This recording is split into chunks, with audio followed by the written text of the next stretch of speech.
We're not live until that red thing gets in. 3 seconds. You gotta give a little.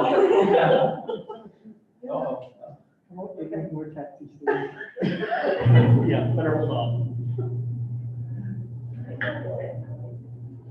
Or is that more good? The door opening downstairs. They just brought it from there. Oh. Well, I leave them down. I always think of Junior. Haven't you? A little bit. Yeah. I want to go down that fire pool, try to call that. Be a team building exercise. So there's There you go. Be a team building exercise. Yeah. let's do it down there. Just remember, when you get to the bottom, you gotta get out of the way.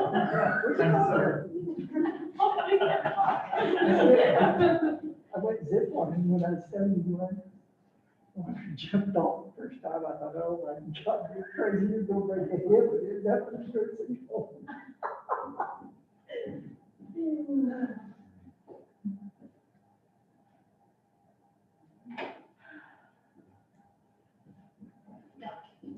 Very good. Yeah. We're good? Yeah. Okay. So tonight we have Chris Shires and Matt Carlisle with Confluence here, and I'll just kind of turn it over to them. They're going to talk a little bit about the comprehensive plan project. Okay, great. Thank you for that. One quick question. Am I okay taking off my mask? I didn't know if you'd be able to hear me a little bit better. Yeah. Only one Yep. mask. Okay. Thank you. All right. Thanks. So thank you very, very much for giving us this opportunity to visit with you tonight.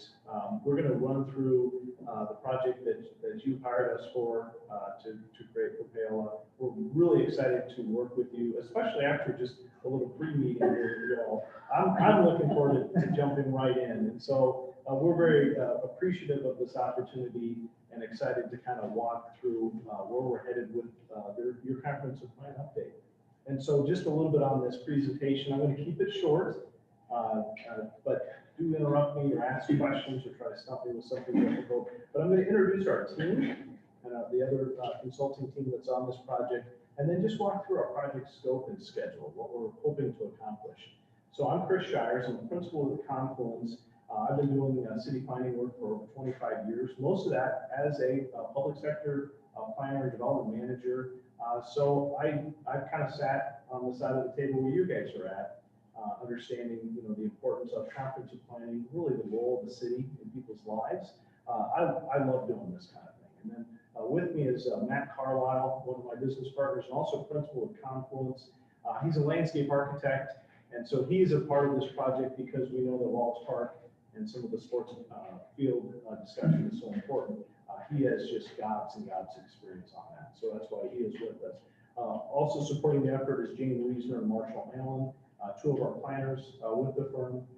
And then we also have WSP consulting engineers, both Jared and Jay. We can't see Jay's name, sorry.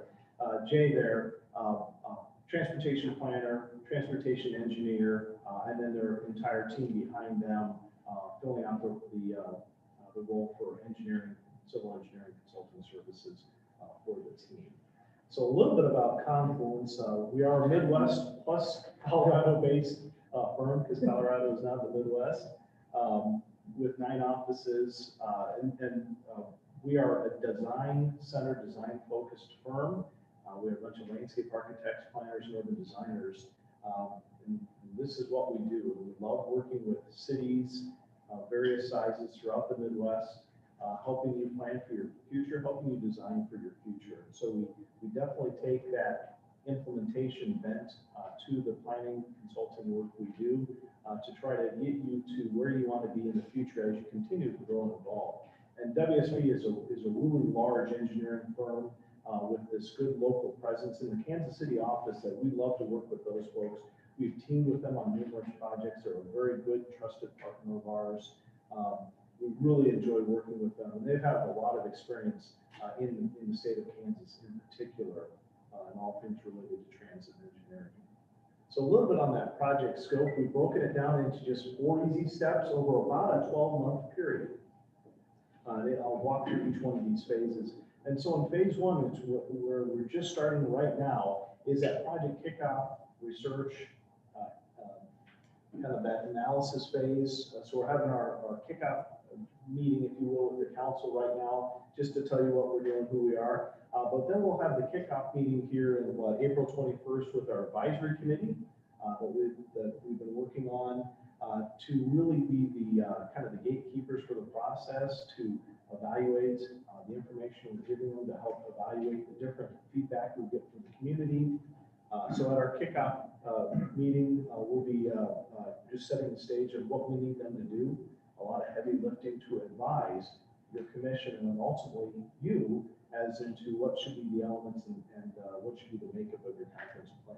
At our analysis review meeting, which would be then the following month here, we've scheduled May 24th, we'll walk through all the information we've come up with, our community profile and population analysis, including growth projections, our economic and employment analysis. We look at your existing land uses and mix of uses, that issues and opportunities identification. And we also want to talk about what's your growth boundary, what's the planning boundary we need to look at. Often we look at a plan having a horizon year of say 20 or 30 years out, or sometimes we even look at 40 years. That's something we can evaluate. But typically plans may have a shelf life of 10 to 15 years. So we like to look way out into the future. So that planning boundary may be quite large, but realizing that that growth within say a 10 to 15 year period is a little bit smaller. But we do want to think big and look to your long-term future. And then we want to come back to both you and your planning commission to say, hey, this is what we've heard so far, and we want to ask you that initial feedback on those big picture items, that plan direction. We want to be coming back to you guys so you're not surprised at all through the process of where we're headed. Phase two is a pretty darn important phase. That's that public outreach. That's that stakeholder input phase where we're going out to your community, to your residents, your business owners, those key community partners, on what's important to them. What are their issues and opportunities? What do they see for the future? Where can the city be a partner for them in progress? Part of that is we will be pushing some surveying up front, specifically to deal with the rec field discussion in Wallace Park. We'll have both electronic surveys, paper surveys, and an interactive online website where folks can go to the website at their convenience, especially in this time of COVID where they may not be comfortable in an in-person meeting, to give us very, very specific detailed feedback. One, early on about the Park County rec field improvements, but second, about other citywide issues. We will do a series of stakeholder and property owner and other community member individual interviews that the committee will help us identify those individuals. This is where the consultant team meets with them. In this case, we'll probably do it via video conference, meets with them one-on-one individually. And this, frankly, is where we get some of our best feedback. People speak very candidly with us when they're not in a large group. And give us some of those nuggets that really help us set the stage for the future. We will do a traditional public workshop. In fact, what we're promoting is we'll do yard signs as one of the methods to kind of get the word out. We're finding these yard signs are effective at kind of getting people's attention. We're overwhelming them with emails and social media posts. So it's just one more opportunity to kind of get the word out about our public input process, the website, as well as the public workshop. We can do that and remain flexible, but that can either be a virtual online engagement workshop, or we can do it in person and interactive. And I'm hoping if we're on in June 22nd that we could do that in person.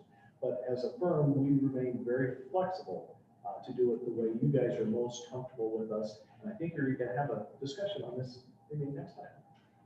We do want to try to do some special events, say set up our big orange tent, at a community event, farmers market, that type of thing. We love doing youth workshops with, say, a group of high school students to hear from them, what they see for the future, what's important to them, what's going to get them to come back here or stay here if they're going to college. And then, of course, the Box City event is a younger kids event. This one might still be hard to do in this time of COVID. This is where typically we're going to an after-school program or partnering with, say, an elementary school to bring all these kids together where the kids can build their own community in their future. And it's just kind of a fun way to get them to think, you know what, we have to kind of think what our city wants to be as it continues to grow and evolve. And there is some planning involved, that you've got these elected officials and planning commissioners that have to make some hard decisions with their development community on where things should be and how do we have enough sewer capacity. And so that's a real fun thing for them to color up little boxes and lay out roads and set it all up. And we sometimes have them do little fake building permits just to kind of understand that. And then while their parents are there, we can be talking to them, asking them questions, giving them surveys. So I hope we can do one, but we'll see. We have this price that you only pay for what you get. But if we don't do a special event, you're not paying for it. So we do have that covered in your agreement.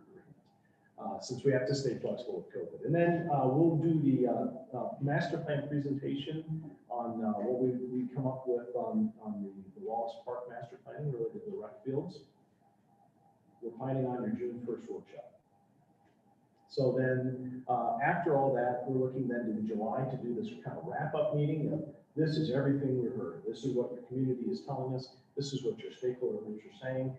This is what our survey results are. And then present that back to the advisory committee to kind of help us set, we think the direction is in this way. Oops, too far. There we go. One thing I did want to talk about in that phase 2 is we do want to brand this comprehensive plan process. We like to build upon the community's existing logo and color scheme, your brand, but market something that's specific to this comprehensive plan. So just on the screen, those are some examples we've created. Just something that's very new, something that is memorable and recognizable as we do those public meeting notices and yard signs. This is just an example of that interactive website that I was talking about. It has different forms of surveys we can do, and also has these interactive mapping exercises where people can say, I like this area needs improvement. How about a trail connection here? This might be an area for new growth and development. There we go. And then we also have the ability to do these MetroQuest surveys. They're again electronic, but we can also make them paper.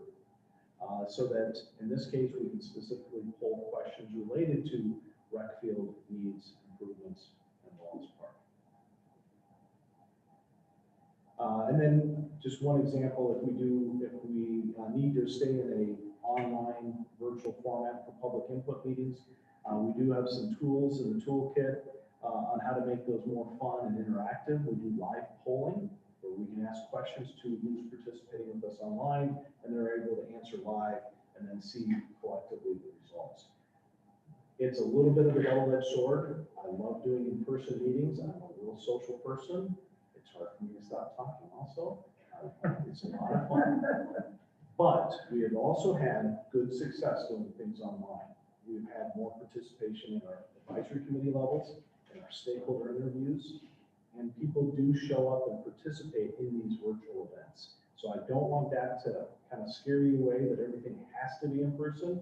We are seeing success with things being virtual and online. We are ready and willing to be very adaptable and change, as things change in your community and what works best here. Just some pictures of those different types of special events.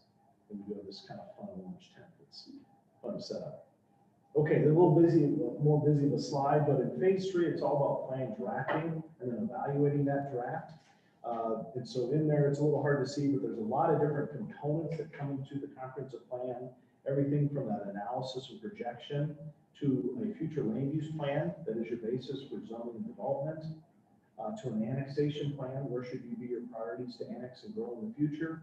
That ties back into thinking where you have your sewer and water capacity and street infrastructure. We do have a transportation plan, housing. There's I believe you have a broadband analysis, so you want to conclude it as well for internet service.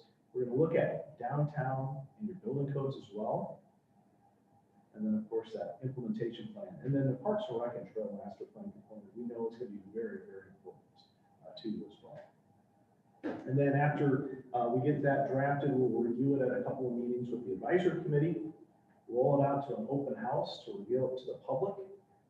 We can continue to use that interactive online engagement website to house that. In essence, have like a public review and comment period where people can review it, give us their feedback. And then we want to bring that draft, it's still very much a draft form, to both you and your commission to say, here's what we come up with, this is the feedback we're getting on it, this is what we think the final plan draft should look like. Does that work for you? Does that make sense?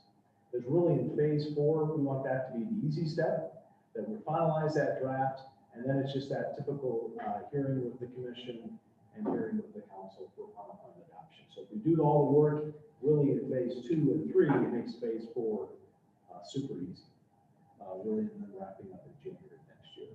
So a little hard to see on the screen, but we've tried to map out all the meeting dates just to try to keep everything in line. Scheduling meetings is always the hardest thing about keeping a project on schedule. But that's about a 11-month, 12-month process. But we remain adaptable and flexible should a meeting date need to slide or adjust. And it can, especially as we go a little farther out, some of those public meeting dates get a little more challenging. We're really trying to avoid some of those key holidays. End of November, as you know, and December are hard dates, hard times to have those public meetings. And that is my presentation. I feel like I cut that in 15 minutes, yes. So, almost like I promised. But happy to answer any questions you guys have. And again, appreciate your confidence in us. We're excited to get started on this project. Really looking forward to working with you and your staff. Sounds exciting. Not as boring as most of the things. Okay, we're gonna do more graphics.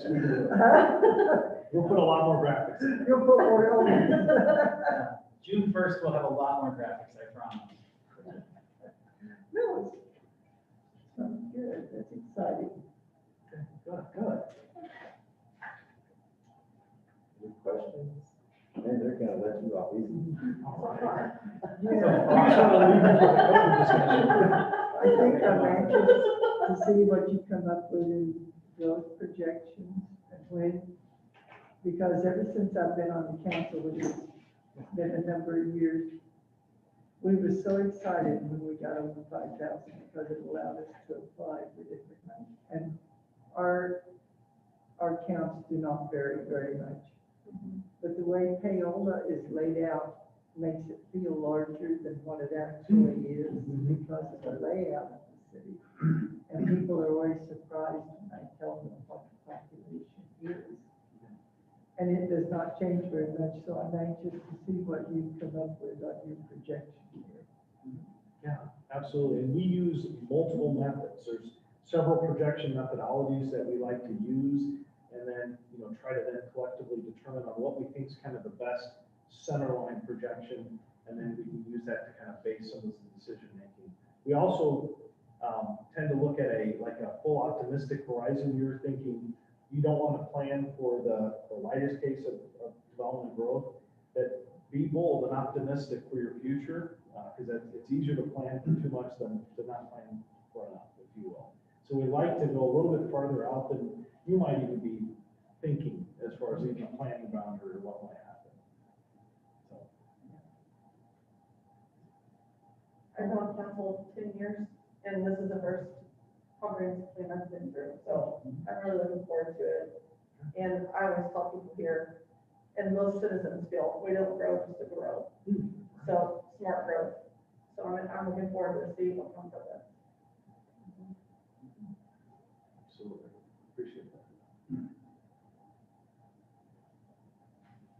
Anyone else have any questions? I don't think so. On that, I think I asked to see the survey questions in regard to the recreational thing. Do you know when we can expect those, or? Soon, because we do need to start that survey process. So in the next week or so, we need to have those drafts to you folks Okay, so that you're comfortable with them, because we do want to get that survey process running. Part of the reason why we did come down today is so we could meet with some folks to get a better handle of what's going on. And those kind of questions we do want to ask, to really drill down into the weeds, to make sure we understand, and frankly, for everybody to say, what are the community problems? That's, I mean, largely that's the part of what I'm here for is that component. I wanted to see it. I wanted to drive around. I wanted to see that component. I wanted to see all the things the high school has going. It all builds upon itself. And we did meet with a few folks. We had a few conversations. We drove around a lot, walked around a little bit, just to get a good feel of it. Quite honestly, that process starts tonight. We're gonna go have dinner somewhere. We're gonna drive back to Des Moines tomorrow. Like, we're gonna be talking about those sort of things the whole way. But you're right, we have to get it back pretty quickly, because concepts by June 1st is gonna come very fast. We need the information prior to that. We gotta get those sketches going. We gotta get something in front of you that's real. So it will be quickly. Thank you.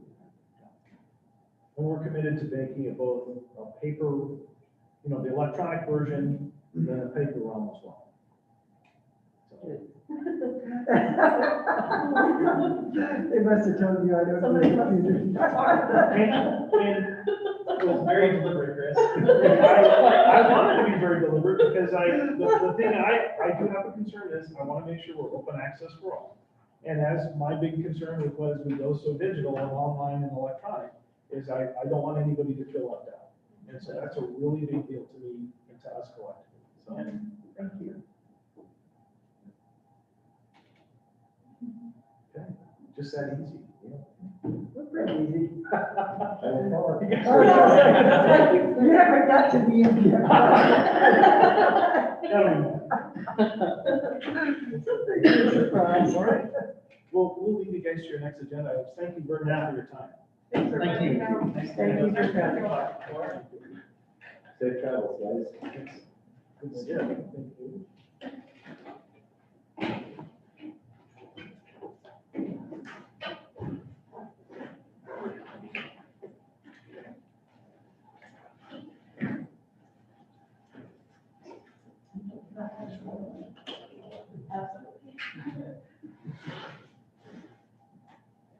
Okay, you ready for the COVID response discussion?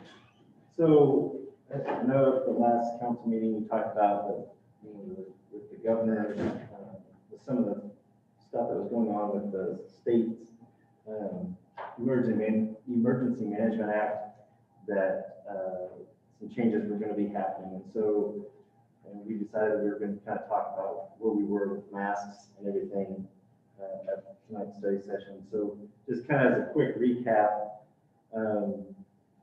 when COVID hit, there was the emergency declaration, and it got extended multiple times, and ultimately, I think the legislation finally got it updated and passed. They updated the Kansas Emergency Management Act, which put in some different mechanisms for oversight of governor's executive orders tied to emergency declarations. Part of that required that as of March 31st, all the executive orders that she issued, in my understanding, in response to the emergency declaration, went away. And so, and after that time, she had, on April 1, she could reissue any executive orders, but then they were subject to the review of the legislation if they were in session, or if they were out for more than 3 days, this legislative coordinating council. She did reissue, she signed the bill, and then she reissued a mask mandate along with some other executive orders on April 1. It was the LCC did indefinitely vote the mask mandate, so the state no longer has a mask mandate in place. Our mask mandate was tied to our home rule authority, and that's how we did that. So ours is still in place until it gets rescinded. So that's kind of where we kind of open up that discussion on that.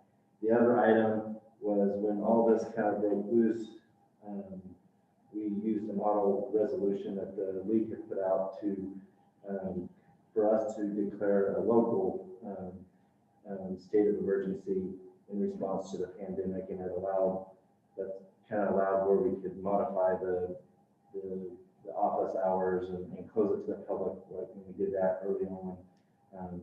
And so that's still out there as well. I did talk to the league today about, I left a message, they left a message for me on that item. My understanding is that was something that we did we didn't necessarily have to do that as far as to be eligible for any federal funding because there was already the state's emergency declaration and national declaration. So I think that's the one thing I was kind of worried about. And my understanding from some of the lead communication is, I know there's some concerns with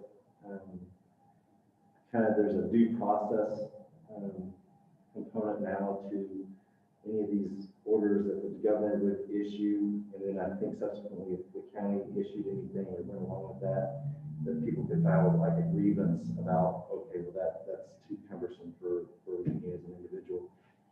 My understanding,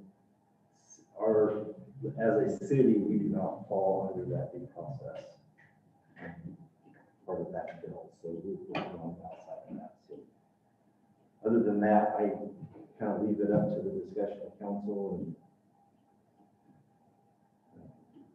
kind of go from there. I guess I'll go first. I was going to say,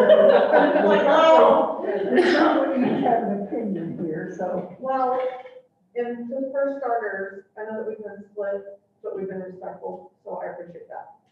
I know a lot of people cannot seem to do that. So I have approached it, well, back in July, I didn't know. I just was like, well, there's not a good answer either way. So I went with whoever reached out to me, my constituents. I'm going to listen to them and vote the way they asked me to vote. And I did. And I still feel that way. And I've actually I didn't have a whole lot of people that asked me to pass a mask mandate before, but the few that did, a couple of them have reached out in the last 2 weeks, because I think the county and the state have brought some things back up to say that they believe it should be dropped off. So they've changed their mind.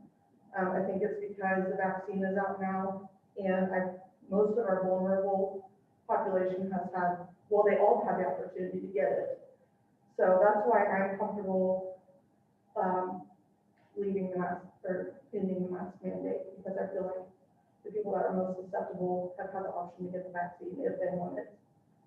And like I said, a couple of the people that wanted me to pass it before have asked me to end it. I think people are ready to not throw them all out, but I think they feel like people are being personally responsible. They're kind of in the routine of keeping distance a little bit, washing their hands more. I think everybody's kind of in that mode now, so they don't feel the masks are as necessary as they were. I'm glad the county passed it in November, so we didn't have to deal with it at that time, because I think that was probably the worst time they could have opted out of it at that point. So I'm glad that they did that, because it kind of took us off the hook until now. But I personally feel like it's time to end it. But, sorry, not time to go throw caution to the wind, but time to end it, because it's not going to go away completely. And I feel like I said, I feel like our most vulnerable people have to have the opportunity to get vaccinated. And our county health department's done an amazing job. I'll go second. I'd like to see us keep it in effect 1 or 2 more months. Again, we're going to have massive people. They're saying that they can do more than 2 million a day now. If we just make it 1 more month, I think we can get over the hump. I'm tired of the mask as much as anybody else, but I'm afraid we've got 16 states that's on the rise. We've got all the experts saying we're making a mistake by taking the mask off now. I'm saying, let's keep it on for another month, and then I'll gladly agree with everyone to take it off. Because I want to see us not have to put them back on 2 or 3 months down the road. Because we took them off and it happened to another giant surge. And they're calling for, they think there could be a surge if all these states have removed the mask ordinance, their numbers are climbing. Texas, Florida, all of them. And yeah, we might get by, but like I say, I'd rather see us do 1 more month and then take it off. And by then, everyone can be vaccinated if they want to be. When you say one more month, are you talking about the month of May? Or any individual, or what are you? I'm saying by next council meeting, I'd be ready, a month from next Tuesday, I'd be ready to take it off. That would be May. Right, the first meeting in May. And I think the way that comes in, I think it would be the 11th? Yeah. Is it the May 11th? 11th. Like I say, I'm not for that. I'm just for getting rid of them for a long time, maybe permanently. I'm voting to do away with the masks.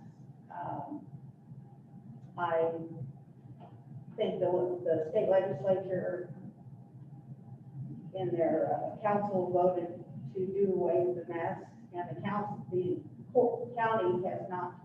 will not have to vote because they didn't make a decision this last time. So I'm for getting rid of the masks. If anybody wants to wear masks, they can choose to wear the masks, and the ones that don't want to wear them, that have their shots or don't feel like they need to wear them, they won't have to. And if you walk around town, a lot of people don't have masks on anyway. I mean, I see very few people wearing masks out in public. There's a few, like grocery store, you walk in, or Walmart, those are about the two main ones that I see people wearing masks. Otherwise, they don't have them on. And I'm for doing what.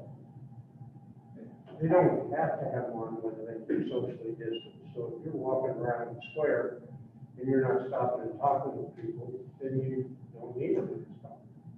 If we were 7 or 8 feet apart, technically, we wouldn't need a mask on in here. Well, now it's 3 feet. Huh? I think that was mostly just School, for school. CDC both said it's 3 feet now. Well, That's and school recommendation, I Yeah. believe. I would tend to agree that we've been going for a long time. I think my problem with it early on was the fact that we really didn't have, that there was no clear end. There was never any, when we reached this percentage of vaccinations, or we reached this few cases a day, or this few cases per month, or whatever. It's just been this blanket, and when it started, it was 2 weeks to flatten the curve. And my opinion is where we are now with the virus, and with the state not having one and the county not having one, I think it gets harder and harder for us to justify. Now, if our numbers were high, and I agree with you, if our numbers were high like they were in November, I wouldn't want to fight that battle, because the numbers were high, and in my opinion, it really justified it. Right now, I have a really hard time justifying it. And I've even had teachers from the high school and from Lake Mary contact me and say, look, we're gonna have to wear masks through the end of the school year. Troy Collier at Lake Mary, they had to double mask for a period. And they both said they're absolutely sick of it. They don't see any reason for it, and they want it to go away. I've had business owners contact me, Milo's, Jeff or Loretta and Mike, they've contacted me wanting to know, when is it gonna go away? When can we get away with it? And that's kind of where I'm at too. I don't think we're at a point, and I understand what you're saying about a possible surge in numbers, but I think the problem is if you look at that, and while we could start to rise again, we could do this, well, then we get back into the hole, there's no end in sight. Yeah. There's no clear cut, once we get here, we can take it away. Once we reach here, we have to put it back in place. It's just ongoing, and when our numbers are lower now than they were when we implemented it in July of last year, in my opinion, it just gets really hard to justify. I've also had 4 or 5 different emails of people in my ward wanting to do away with the masks. And I've had several people contact me wanting to keep them because they don't want, or keep them until we can get rid of this. Or to consider it safe. But they can wear them. And one reason the school's gonna keep it in effect is because they've had a no option policy. And by doing that, they kept their numbers so low. If you went to the meeting, which we all did, the breakfast meeting, they kept their numbers down to nothing because they did everything like they were supposed to. and they're gonna keep it up so they can get through the school year without having to shut down or do anything different. But that doesn't School- change, though. The yeah. school still has the option to do that, and I guess my point, which has basically been my point all along, is if you want to continue to wear one, Yeah. that's fine. I've already been infected, I've already had my first COVID vaccine. I personally, I don't see the reason to keep it in place, and I think it just becomes almost impossible to enforce. I mean, I'm already seeing it, people are already telling, hey, the mask mandate's gone, it's like, no, it's really not. You know, so that, in my opinion, it just becomes really hard to enforce. It would be different, in my opinion, and I even told Sid this, had the state said, okay, we're gonna keep the mask mandate, and the county would have stayed operating. Obviously, I don't wanna do anything with that. Even if the school's numbers were high, in my opinion, we could really justify doing that, but given the fact that the school can already mandate that, and they already have through the end of the school year, personally, I don't see any need to keep it. Well, but it's not an issue of enforcement because we've never enforced it. Well, but there again, Well, if you wanna wear one, you can't, nobody's saying you can't. Yeah. If you still feel more comfortable wearing one, and like Lisa, the vaccine's out there, it's available. To everyone at this point, every adult's have the option. I think for me, the thing that concerns me with the vaccine is you have a large part of the population that's not getting it. They're not gonna get it.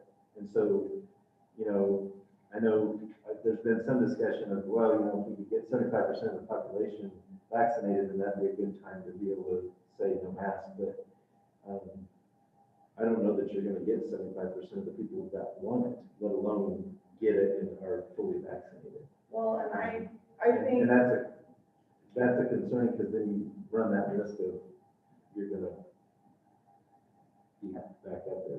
And I think if people are opting out of the vaccine, then that's their risk. You know, to me, it's not our responsibility to protect if they don't want it. You know, if they feel like they don't want it, then that's fine. You know, but it's out there, it's available. I think they have, 20-something, I can't remember what he said, the breakfast, vaccine clinics through the end of May, a whole bunch. I know they'll give out a couple hundred at a time, but it's out there if people want it. Yeah. So, you know, early on, I think one of the people that reached out to me, that was her point. She was for masks before, but now she said people have the opportunity to get the vaccine if they would like. So the numbers are low, the vaccine's out there if they want it. So now she feels like it's not her job it's now someone's personal health choice, and that's fine. You know, it's just like a flu shot. If you want it, fine. If you don't, you run the risk of getting flu. So I know this is different than the flu. I know that, but. Well, I think my opinion would be different if we were seeing a massive increase. And, you know, every time you turn on the news, I was laughing as before I came over, I was reading CNN and they were talking about a new variant that's sweeping the nation.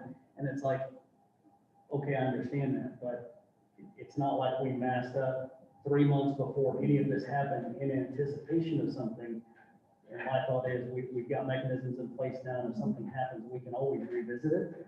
But And I hope that, I mean, the school would be probably the only place in town where there's a great number of people in a small room. I don't know that every business will be responsible, but I know we've talked about it, I'm on the board at our church, and we talked about it, and I said, how do you want to handle it? And they're still gonna recommend for a month or so that people wear them, at least walking in and out of the building, because they kind of want to see what happens. And so there's hopefully businesses that have a lot of people indoors, will either ask people to space out, or if they can't, maybe try to be careful still. yeah, that's what Taylor Ford is doing. We still have to, if anybody comes into your office, you have to wear a mask, and you can't have more than 5 people in the main conference rooms and 10 out in the conference trailer. And the minute you're in a meeting with somebody else, you have to have a mask on, and they decided they're gonna continue that following the CDC guidelines. So.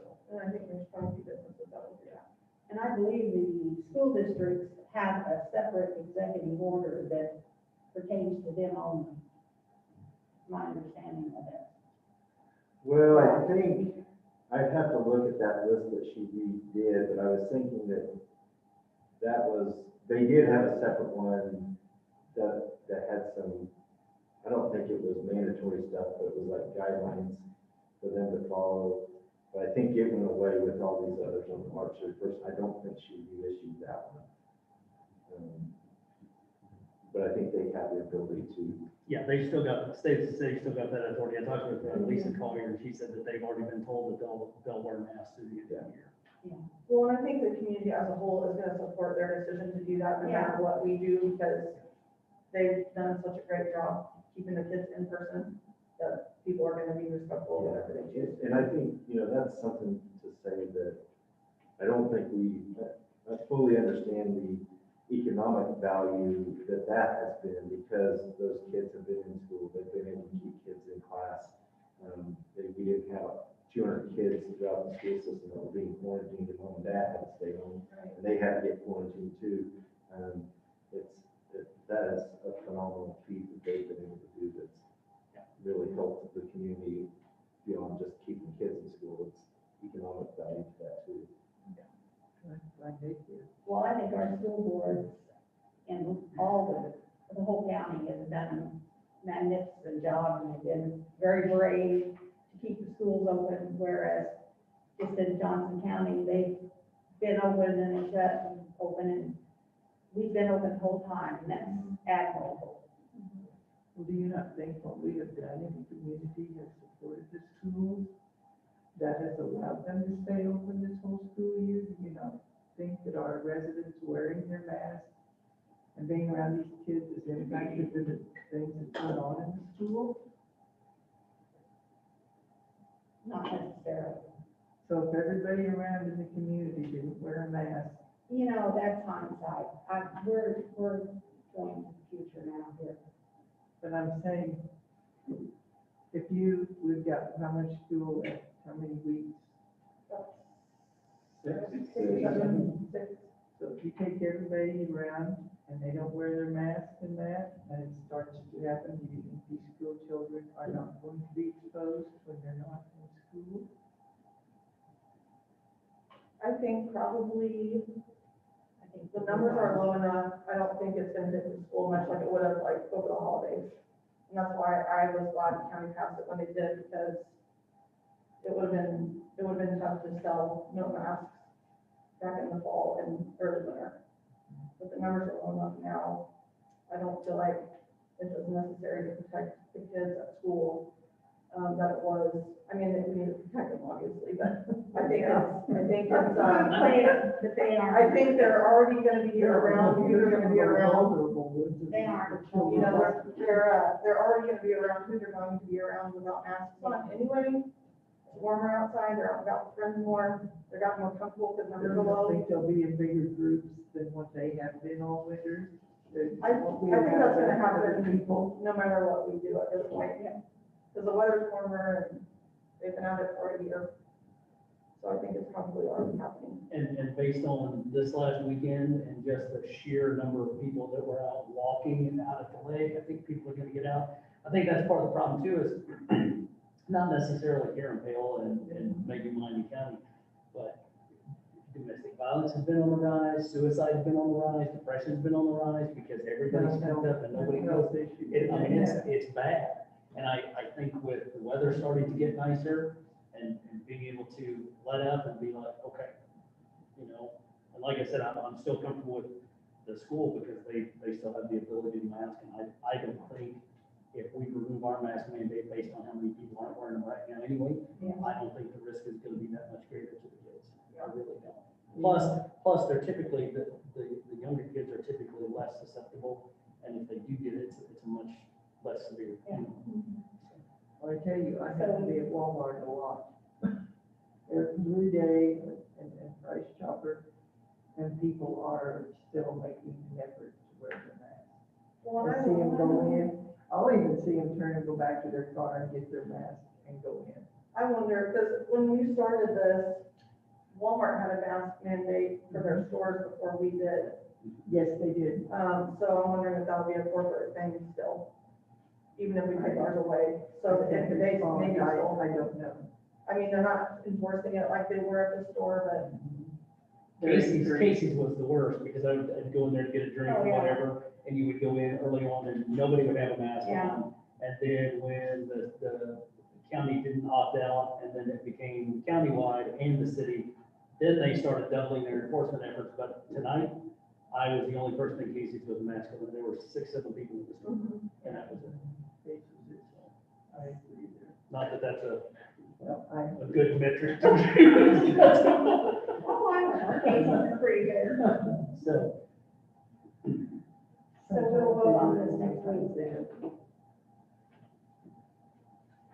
I'm getting the consensus is that next week we would have an ordinance in, or for council's consideration to rescind the last mandate. and I mentioned, when I emailed you, Sid, I mentioned that, resolution 2020-006 about the emergency declaration, because I assumed that none of our money or funds were tied to our local state of emergency, because we would fall underneath the county state of emergency as well. And when I was reading through it, basically, when we agreed to that, it was like, we wanted to give you extra authority so you could close public buildings and do things necessary without having to wait on us, because things were happening so fast. And that's why I brought that up too, because I thought, well, I don't know if we're gonna get rid of the mask, I don't know that there's any need to have that as well too, and we can always reenact that if we need to. Because the way I read it, it was tied to one of the county, emergency acts, and I don't know that formally ended, so that one is still in effect as far as I know. Yeah, it's. So we would have to rescind that as well. It was in effect until the states, either the states went away or we had an action. Oh, okay. It was a resolution we passed in March of last year to give Sid extra powers during the beginning of the pandemic, so he could change staffing levels, make additional purchases, and do things like that without having to wait on us to either have a special meeting, so. The only thing with that is making decisions about where we are with our public buildings. like our If we take masks away as a mandate for the community, where do we want it to be with our public buildings, and do we want to continue? I mean, some of our buildings are a little bit different but like the community center is one of the biggest ones that I have concern about is you have the potential for a large number of people in there. What do we want, where do we want to be on that? Do we want to just kind of follow some of the general guidance? Do we want council to just say, hey, we're going to put the Band-Aid off and no requirements, we just want to make recommendations? I guess that would be, if we get rid of that emergency declaration, that resolution 2020-006, I think then some of those decisions come back to council. And if we want to do that, or one thing I've wondered, maybe we could amend that a little bit, so there's that was pretty broad because Yeah. we just didn't know. Right. They could be more narrow, trying to follow, building guidance through until such time that the declaration ends or something. I'm just trying to think, because that's something that we've been trying to talk about internally, where do we want to be with, if the mask mandate goes away for the city, where do we feel, where do our employees feel comfortable? I know we've kind of got a vast spectrum of opinions out there, and maybe it's different at different buildings because they have different levels of interaction. But Is, their plexiglass stuff still up in all the, other than community center?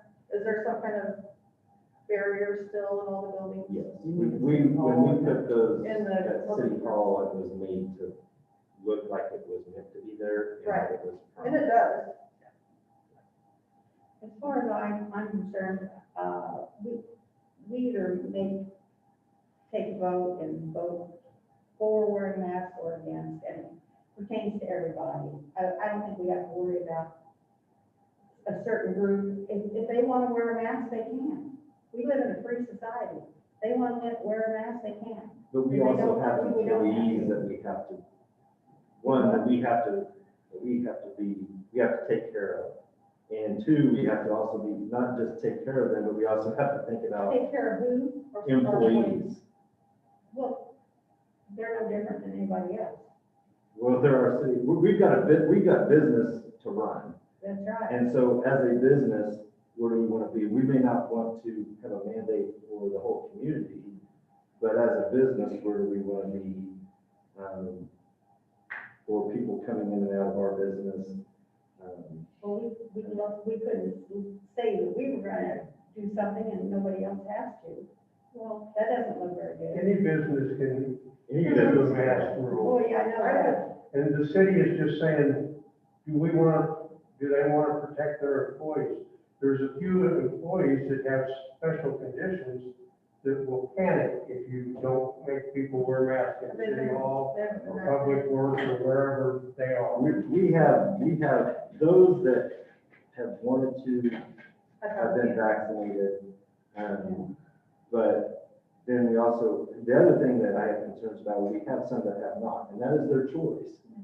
But we still have the risk that if 3 or 4 of those get sick on a crew, we could have big problems.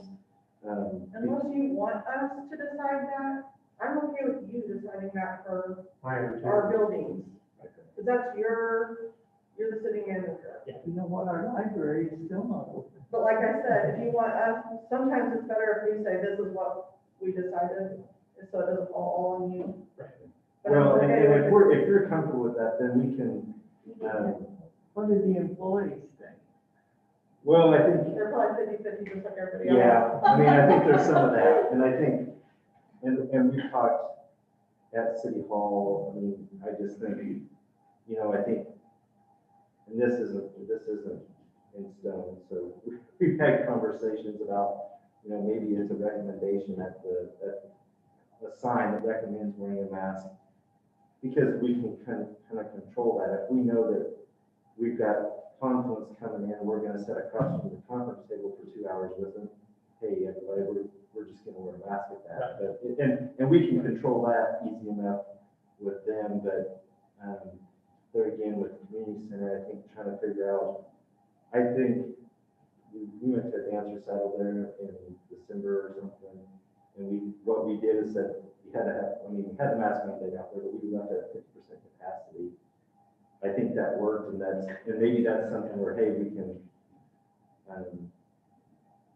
have a little more, we maybe could go with 65 or 75% capacity, but it has to be masked, or if it's unmasked, it is only 50% capacity or something to kind of work through some of that, as we kind of juggle through where we need to be. And I think I would appreciate that too, if we get rid of the mask ordinance that the city buildings, you just put a sign up and that you're recommending that they wear, but it's not enforced as far as, if But somebody. they really have to. But then if, like the community center, I'm okay with you making that call. Because that is one of the areas where people are gonna congregate and, And there's no way to, like I was asking about the barrier, that's a little different animal. right, and some of those places where, you have the public coming in, but it's not like you have 50 people coming in at once. Right. It's, in and out, so.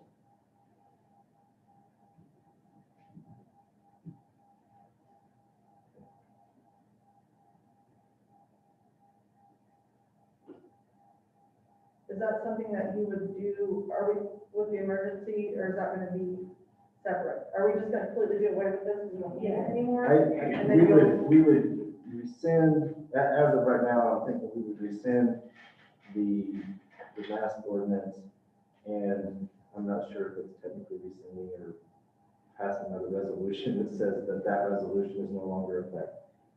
I'll need to kind of visit with, I think we could probably just get rid of it, and we just kind of know that those decisions are gonna be made. We don't have to have a formal action to do that, so. Because like I said, I think originally the whole purpose of that was everything was changing so fast day to day, and there was no point trying to get us together and wait on us to, we just. Well, we're trying to avoid even together. I mean, Right, so we wanted to give you additional powers so you didn't have to wait on us, so. I'm glad you didn't burn us on that, by the way. Didn't what? Burn us on that, by the Well, I way. hope that you. Giving you emergency That declaration, wasn't- we're letting you get here. Yeah. Then, by the way, I'd like to. He did get a privacy fix up to do. Because you could have, I don't know. I'm just glad this is Chicago or New York, that's like. It don't Take have to money be and Chicago run. or New York, trust me. Yeah, you can burn them. So are we going to vote next week? Yeah, we will have, Vote to an rescind ordinance that would rescind the the mask? ordinance 3161, which we have.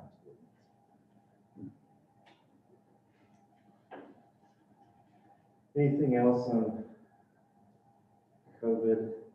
I hope not.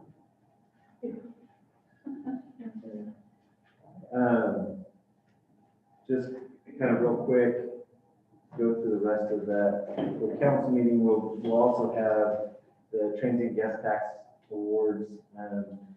So we had, that fund, we had about $64,000 of funding available. Typical year, we have close to 80.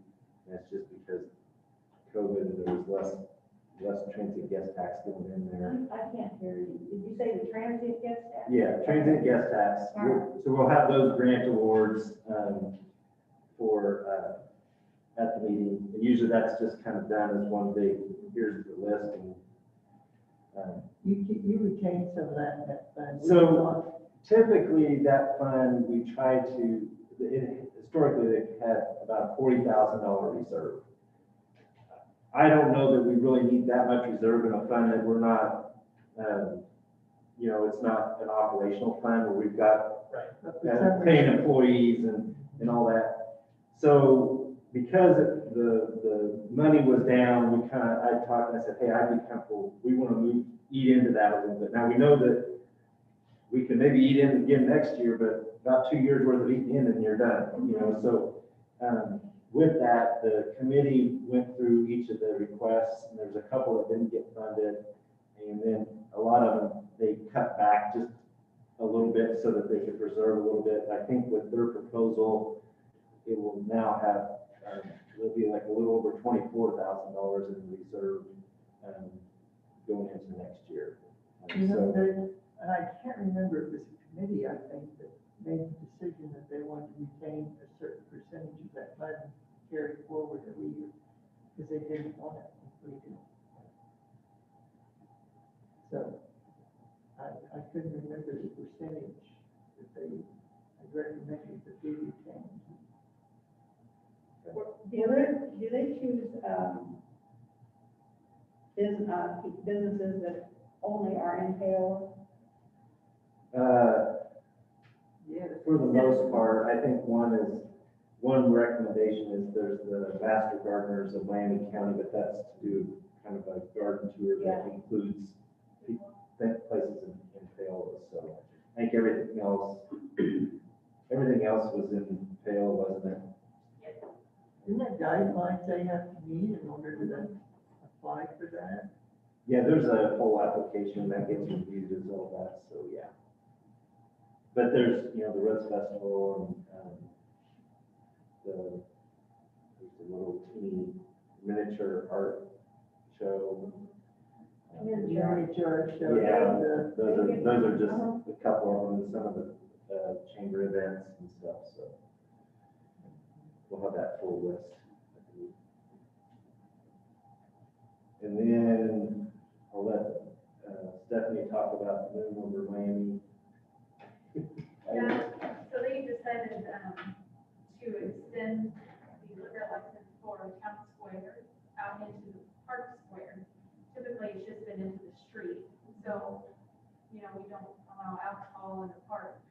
But according to our special events, part of our code, the council can pass a resolution allowing for that specific event to allow alcohol. They did want to set up a bar and a gazebo, but there will not be money exchange. So they'll have wristbands, they'll purchase, and then it will, so it's just basically consumption of alcohol in the square. Now, they have to have insurance for that, don't they? Yes. Especially event insurance, they have to purchase. Yeah, so basically. Isn't the they Ridge needed- Festival the only other one, Stephanie, that's allowed to do that? Yes, This art and wine stroll is in In town, yeah, they did that, and I was trying to figure out how they did that before, but. No, basically they have- looking in the business. They had the wine in the businesses. Right.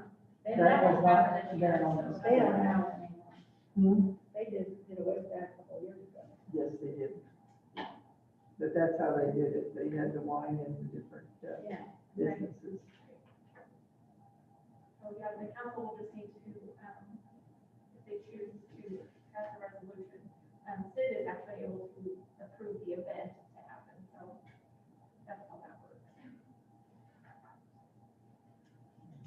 Don't they have to go around and, are they closing the square on that one side? Just, yeah, they're closing, so they did actually already get signatures. I believe, there's only one business that didn't approve of it, but they're not asking for approval, they're just making sure that they know.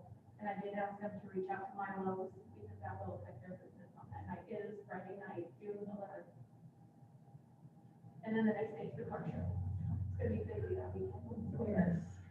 Activity at the square. What did Milo say? I don't know if they've reached out to them or not yet, Oh, so, okay. yeah, I just have to please you have to. I always think about, okay, if we do this, then we'll let down the road, kind of thing. I don't know, I guess I just pictured people wandering on the square going, oh, So hopefully it's very obvious when it's first special event. That's my Yeah. concern, they will Yeah. have signs up Yeah. that say, this is a private event, and they will have signs saying no alcohol past this point. They've hired two, police officers and security guards, and they also have volunteers that will be there to control that.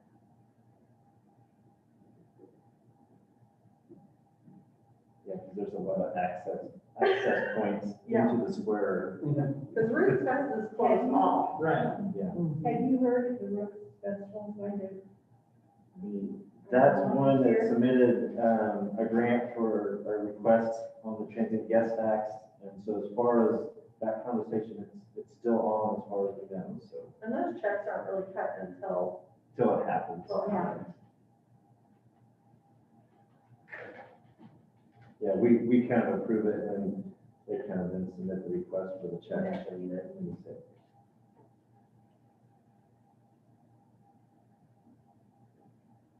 Or you want an opinion on that? well, yeah, is there any red flags, any like, hey, we absolutely don't want to do that type of things? I don't have a problem with it. I feel better that they hired some people to. Right. I think. Yeah. I think they. If we get any complaints, then it'll change next year. Well, I think that's the thing, if it's like, they can't control the access to there, then maybe they gotta come up with a different setup. Because like Lee said, if the Roots Fest is the only other one, it's locked off. So it's pretty much contained with this, as long as it's not everywhere. Right? If you've got the area marked off and you've got uniformed officers on two ends of it, you won't have any violations of it. If they do, they can go to jail, same as with people. Yeah. It's a fundraiser for the hospital. I don't think they're. Yeah. I don't think it would be a problem at all. Well, I'm more worried about the people that weren't at the fundraiser, Right. Yeah. the random. It's gonna be a band, now a concert in the park. Oh. It's a really fun band, so. They're gonna have a band in the square. Oh, there you go. It sounds like a really fun event. So. If they can keep the people out, maybe. Good marketing tool for next year, guys. We're having fun.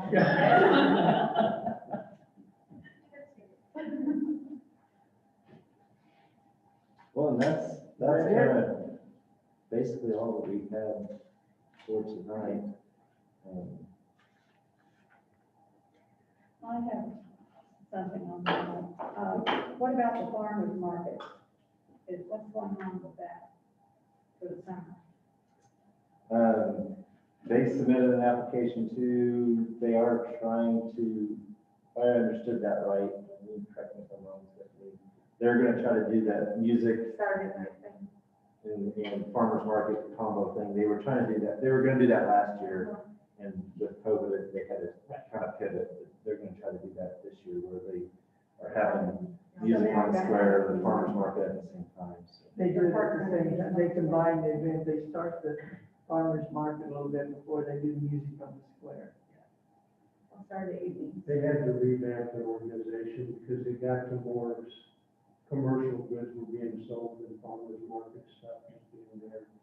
So they had to go out, try to find some new vendors and try to have someone to draw to the market also.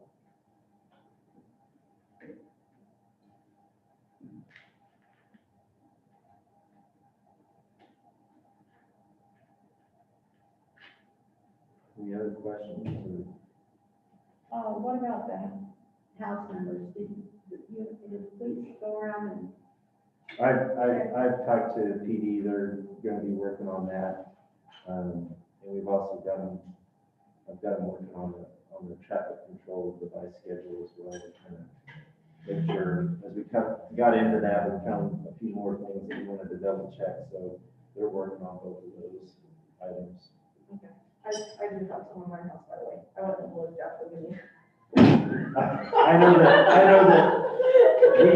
we have some in our house, but those are in the category that I would say that they're not, they don't meet the requirements. So that's one thing that, as PD goes around, I kind of said, hey, we need probably at least 3 categories. If you guys want to go down further, okay, but house numbers that meet the requirement and that are good, house numbers, but not quite what they need to be, and no house numbers. Green, So, yellow, and red. They're supposed to be 4 inches.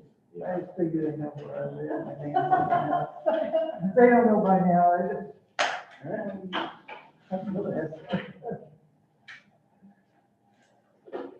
That's all I have for this evening. Any other questions?